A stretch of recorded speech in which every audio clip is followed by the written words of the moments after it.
భారతదేశ రక్షణ అమ్ముల పొదిలో మరొక కొత్త అస్త్రం వచ్చి చేరనుంది.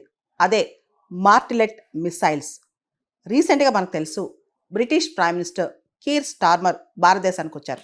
ఈ టైంలో భారత్ యూకే మధ్య రక్షణకు సంబంధించిన అనేక ఒప్పందాలు జరిగాయి. దానిలో మార్టిలెట్ మిసైల్స్ ఒకటి.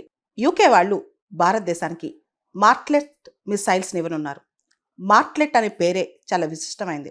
అది బ్రిటిష్ వాళ్ళ ఐర్లాండ్ వాళ్ళ మైథలాజికల్ భాషలో వాళ్ళ బర్డ్ అన్నమాట.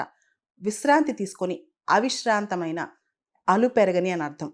సో ఈ మార్టిలెట్ మిసైల్స్ అనేవి చాలా విశిష్టమైనవి అని చెప్పొచ్చు అనమాట. ఈ మార్టిలెట్ మిసైల్స్ అనేవి ఐర్లాండ్లోని బెల్ఫాస్ట్కి చెందిన థేల్స్ ఎయిర్ డిఫెన్స్ అనే రక్షణ రంగ సంస్థ అభివృద్ధి చేస్తోంది. వాళ్ళ యొక్క మైథాలజీలో ఈ మార్టిలెట్ అనే పక్షి చాలా ఫేమస్ అన్నమాట. ఆ పక్షి పేరుతోనే ఈ మిసైల్స్ పెట్టారు. ఇవి చాలా లైట్ వెయిట్, తేలికపాటి, బహుళ ప్రయోజనకర air to air, air to surface, surface to surface, surface to air క్షిపణి వ్యవస్థలు అన్నమాట. రక్షణ రంగంలో పరస్పరం మనము యూకే విస్తృతమైన సహకారం చేసుకునే రోజులు వచ్చేసాయన్నమాట.